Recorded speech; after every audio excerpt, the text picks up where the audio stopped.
बहुत बहुत स्वागत है निशामणि मोटिवेशनल स्पीकर चैनल पे। खास करके इस चैनल में आपको स्वास्थ्य संबंधित सभी गतिविधियों की जानकारी, जो ऑनलाइन रिपोर्टिंग के संबंध में जानकारी हम देते हैं।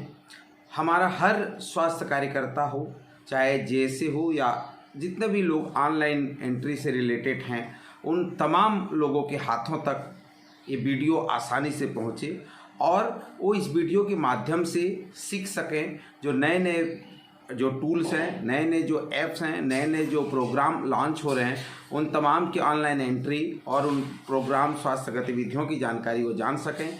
इस हेतु इस चैनल का उपयोग हम कर रहे हैं। आपने कभी जननी सुरक्षा योजना की रिपोर्ट में संस्थागत प्रसव, ग्रामीण मितानिन प्रोत्साहन या शहरी मितानिन प्रोत्साहन की जो राशि आवंटित की जाती है, उसे एमआईपीएस से मिलाने का कोशिश किया है, जो मितानिन परफॉर्मेंस इंसेंटिव सिस्टम है? नहीं। तो आज हम आपको बताने जा रहे हैं कि किस प्रकार से आप उन दोनों जगह जो रिपोर्ट है उसको आपको देखना होगा। अभी भी जब हम अचानक से इस तरह से मेरे मन में विचार आए कि क्यों ना हम उस रिपोर्ट के आधार पर जो है, जो इंसेंटिव उन्हें दिया जा रहा है, उसी का रिपोर्ट जो है जननी सुरक्षा योजना प्रोफार्मा में जो मितानिन इंसेंटिव की बात की गई है, वहाँ पे रिपोर्ट किया जाए। तो आप स्क्रीन में देख रहे होंगे, ये जननी सुरक्षा योजना का रिपोर्ट है, जो मासिक रिपोर्ट हम राज्य कार्यालय को भेजते हैं, जिसमें कि अ, भौतिक प्रगति और वित्तीय प्रगति होता है, जहाँ पे मुख्य रूप से ग्रामीण संस्थागत प्रसव की एएनसी की जानकारी, संस्थागत प्रसव की जानकारी एवं गृह प्रसव की जानकारी, ये उसमें निहित होता है, प्राइवेट वार्ड की जानकारी रहता है। उसके बाद जो ऑप्शन आता है, वो वित्तीय प्रगति होता है, जहाँ पर स इंस्टीट्यूशन वाइज़ जैसे कि ग्रामीण हितग्राही है, तो जो उनको ₹1400 राशि जननी सुरक्षा योजना के तहत एवं शहरी हितग्राही है, तो उसे ₹1000 की राशि की प्रावधानित की गई है। मितानिन जो प्रोत्साहन राशि है, वो ₹300 और प्रवास व्यय के रूप में उसे ₹300 का प्रावधानित किया गया है। उसी प्रकार शहरी मितानिन और आंगनवाड़ी कार्यकर्ता को ₹200 प्रोत्साहन राशि और प्रवास व्यय के रूप में ₹200 प्रावधानित है। घर प्रसव होने पर ₹500 का हितग्राही को भुगतान किया जाता है। ये प्रोफ़ार्मा जो मासिक रिपोर्ट के लिए किया गया है, जिसमें आप देख पाएँगे कुल हितग्राही और भुगतान किया गया और कितना भुगतान हेतु लंबित है। और ऑलरेडी ये जो जननी सुरक्षा योजना का जो प्रकरण है, वो लोक सेवा गारंटी अधिनियम के तहत आता है। तो ये यहाँ पे कुल शेष में प्रथम तिथि से 7 दिवस अधिक लंबित प्रकरण कितने हैं और वर्ष जो 23-24 के लंबित प्रकरणों की संख्या यदि हो तो वो जानकारी आपको यहाँ पे देनी। तो इस प्रकार से ये प्रोफ़ार्मा है।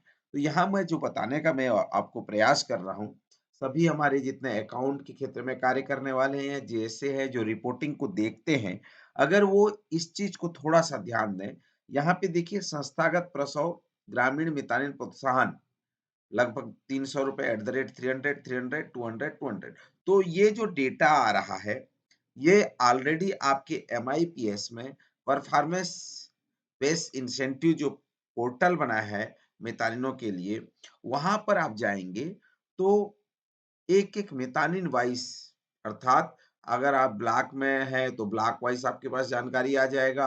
आप पीएससी में हैं, तो पीएससी वाइज़ जानकारी आ जाएगा। उस तरह से आपका जो एमआईपीएस पोर्टल से आप ये डेटा ले सकते हैं और मिला सकते हैं कि आपके डेटा में दोनों में कितना डिफरेंस आ रहा है और उसको आपको करेक्ट करने की ज़रूरत है। क्योंकि ये फाइनेंशियल रिपोर्ट है, ये भुगतान का रिपोर्ट है, जो एमआईपीएस में आप जो भुगतान कर रहे हैं, वही रिपोर्ट यहाँ पे आएगा, ठीक है? तो आप देखिए मैं एमआईपीएस में ले जाता हूँ, एमआईपीएस में जब हम जाते हैं, तो यहाँ पे भी वो चीज़ें जो है आपको यहाँ पे दिखाई दे रहा है, ठीक है?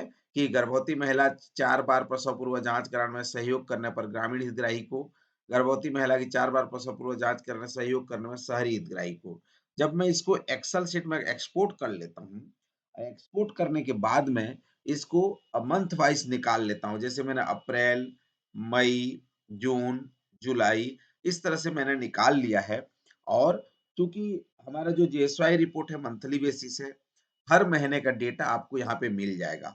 और अभी यहाँ पे मैं देखता हूँ कि गर्भवती महिला की 4 बार प्रसव पूर्व जाँच कराने में सहयोग करने में कितने लोगों ने टोटल, जैसे कि देखिए यहाँ 5,325 का रिपोर्ट हुआ है। वहीं मैं दूसरी ओर जननी सुरक्षा योजना का रिपोर्ट में अगर मैं जाऊँगा, तो देखिएगा ये ग्रामीण हितग्राही का कितना डेटा यहाँ पे रिपोर्ट किया गया है। तो यहाँ पे देखिए ग्रामीण हितग्राही में 3,102 का रिपोर्ट किया गया है। सीधे-सीधे 2,000 का यहाँ पे गैपिंग चल रहा है। तो ये रिपोर्ट को हमको सभी को ट्रैक करना है और दोनों तरीके से ये रिपोर्ट को आपको ठीक करना है। जैसे कि आप दूसरा एंटीजन देखिए, गर्भवती महिला की 4 बार प्रसव पूर्व जाँच कराने में सहयोग करने पर शहरी हितग्राही में कितना है? 4,566 हितग्राही को लाभान्वित किया गया है। वहीं जब मैं जाता हूँ यहाँ जेएसवाई रिपोर्ट में, तो वहाँ पे 3,102 लोगों को, तो यहाँ पे भी 1,000 का गैप जो है आपको दिखाई दे रहा है। तो ये डेटा को हमको सभी डेटा मैनेजर को इस चीज़ को देखना है। चूँकि एमआईपीएस का रिपोर्ट फाइनेंस सेक्शन से डील होता है, तो फाइनेंस सेक्शन से या तो यूज़र आईडी और पासवर्ड प्राप्त कर लिया जाए और ये रिपोर्ट को ठीक कराया जाए, या फिर जो है आपके जो फाइनेंस सेक्शन को ये कॉलम दे दिया जाए कि उस माह का जानकारी जो है वहाँ तो आपको प्रदान करें। इससे क्या होगा कि दोनों जगह का जो रिपोर्ट होगा, एमआईपीएस पोर्टल और आपका जेएसवाई रिपोर्ट, ये दोनों बराबर होंगे और आसानी से आप उसको ट्रैक भी कर पाएँगे। तो मैं यही निवेदन करूँगा कि जननी सुरक्षा योजना के जो रिपोर्ट की गुणवत्ता के लिए अगर जो छत्तीसगढ़ में जो एमआईपीएस पोर्टल बना हुआ है, उसमें मितानिनों का जो भुगतान हो रहा है, वो आप एमआईपीएस के अनुसार जो है इसमें वैलिडेट करने की वो करें, क्योंकि जो एमआईपीएस पोर्टल है, वो हर महीने अपडेट होता है, हर महीने भुगतान किया जाता है और वो ऑथेंटिक भी डेटा है, क्योंकि जितने मितानिनों को भुगतान किया जाता है, उतने मितानिनों का ही वहाँ पे जानकारी आता है। तो ये जानकारी आप वहाँ से लीजिए तो आसानी होगा। साथ ही साथ एचएमआईएस में एक चीज़ और बताना चाहूँगा, बाकी तो और बाद में बात करेंगे ही। पर यहाँ एचएमआईएस में अगर आप एक बात करें तो ये 6वाँ नंबर पॉइंट में आप देखिए एमआईपीएस पोर्टल में नवजात के घर मितानिन द्वारा प्रथम 42 दिन में 7 निर्धारित गृह भेंट किए जाने पर, जो एचएमआईएस में आप देखते होंगे 7 एचबीएनसी की जब हम बात करते हैं, तो 7 एचबीएनसी आपका अगर आप देखेंगे, तो ये 7 एचबीएनसी का डेटा भी आपको यहाँ से ट्रैक हो जाएगा, ठीक है? तो इस प्रकार से आप दोनों जगह का डेटा का मॉनिटरिंग करके, वैलिडेट करके आप रिपोर्ट कर सकते हैं, तो आसानी होगी और मैं तो यही कहूँगा कि रिपोर्ट की गुणवत्ता और क्वालिटी पूर्ण रिपोर्ट के लिए, क्योंकि डेटा क्वालिटी बहुत इम्पोर्टेंट है, डेटा रिपोर्टिंग बहुत इम्पोर्टेंट है, डेटा वैलिडेशन बहुत महत्वपूर्ण है।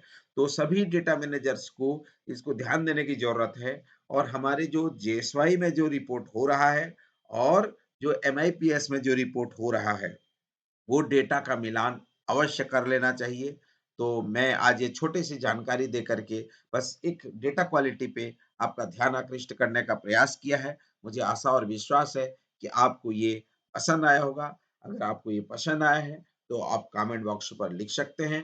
इस चैनल को सब्सक्राइब कर सकते हैं और आगे फॉरवर्ड भी कर सकते हैं, क्योंकि हर जेएसए को, हर डेटा एंट्री ऑपरेटर को जो इस तरह के डेटा क्वालिटी पे काम कर रहे हैं, उनके लिए फ़ायदेमंद होगा और मुझे विश्वास है कि आपके सहयोग से हम और नए-नए तकनीकी से, नए-नए तरीके से आपको जानकारी प्रदान करने का एक महती कार्य कर पाएँगे।